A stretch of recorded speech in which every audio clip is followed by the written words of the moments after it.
राधे राधे महाराज जी। श्री हरिवंश। गुरुदेव, अहंकार जल्द से जल्द गलित कैसे हो महाराज? गुरु, सिर्फ गुरु। हम अपने जीवन की बात कह रहे हैं, शास्त्रों की बात कह रहे हैं। बिना भगवत प्रेमी महात्मा सदगुरुदेव का आश्रय लिए अहंकार नष्ट नहीं हो सकता। कोई उपाय दूसरा नहीं। कैसे? हम फलाहार रहते हैं, इस बात का अहंकार है। हम पानी पी के रहते हैं, इस बात का अहंकार है।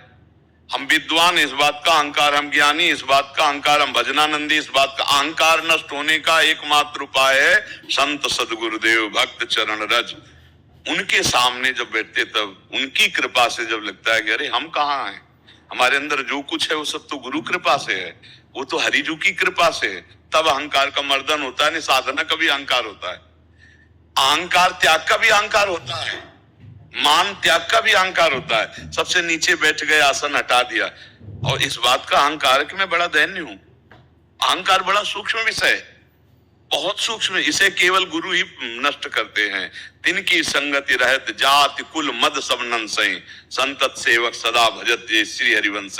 भक्त चरित्र पढ़ो, भक्तों की गुणगान करो, जो भक्त चरित्र में भक्त नामावली गाओ, संत सदगुरुदेव के आश्रित रहो, अहंकार नष्ट हो जाएगा। अब बिना भक्तों की ओट लिए, भक्तों की चरण रज के बिना अहंकार नष्ट नहीं होता। कोई साधना कर लो।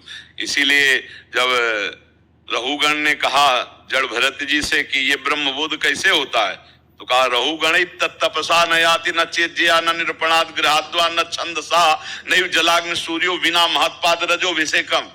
चाहे जितनी साधना कर लो, तपस्या कर लो, तीर्थयाटन कर लो, वेदाध्ययन कर लो, दान पुण्य कर लो, ये ब्रह्मबोध नहीं होने वाला।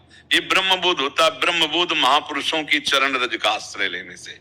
जब तक भगवत प्रेमी, भगवत तत्व के ज्ञाता महापुरुष का सानिध्य नहीं होगा, तब तक अज्ञान नष्ट नहीं होगा। और अज्ञान जब तक है देहाभिमान बना ही रहता है, वो कुछ ना कुछ रूप पकड़ लेता है अहंकार। हाँ, कुछ ना कुछ रूप पकड़ लेता है। बहुत है बड़ा अहंकार, बड़ा सूक्ष्म, किसी भी बात को पकड़ लेता है वो, और ये जड़ से नष्ट होता है केवल भगवान की कृपा से। तो भगवान की कृपा कैसे समझनी चाहिए?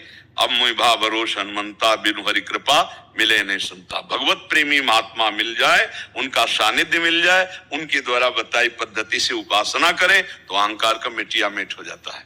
अब जैसे कुछ भी होते लगता है गुरु कृपा है, श्री जी की कृपा है, मुझ जैसे अधम पर गुरु जी की कृपा है, श्री जी की कृपा है, तभी हम इस मार्ग में चल पा रहे हैं। नहीं, हमारा कोई अस्तित्व तो नहीं। ये आता है कृपा पात्र के अंदर, ये आता है। और जब गुरुजनों की कृपा का आश्रय नहीं लिया जाता तो फिर इसलिए गुरु कृपा ही केवलम मोक्ष मूलम गुरु कृपा। ये हम अपनी बात कह रहे हैं, जो हमने समझा है, जो हमने शास्त्रों में गुरुजनों से समझा है। अहंकार नाश का एक उपाय भगवत प्रेमी महात्माओं का संग, गुरुजनों की कृपा। उनके सिवा सब अहंकार पुष्ट होने लगता है। कुछ भी मैं 10 वर्ष पहाड़ों में रहा हूं, मतलब क्या क्या जो करो उसी का अहंकार करता बन बैठा। और जब तक अहंकार है तब तक ज्ञान नहीं है।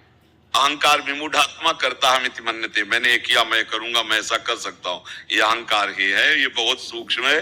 भगवान ने करवाया, भगवान ही आगे करवाएंगे। जो हमसे बन पाएगा उन्हीं की मैं शरण में हूँ। ये तब फिर अहंकार की भाषा बदलती है, अहंकार की चिंतन वृत्ति बदलती है। भगवान तक ऐसी भावना पहुंचाना इस संत महापुरुषों का कार्य है। जब तक हमें संत महापुरुष नहीं मिलेंगे तब तक हमारा अहंकार नष्ट नहीं होता है।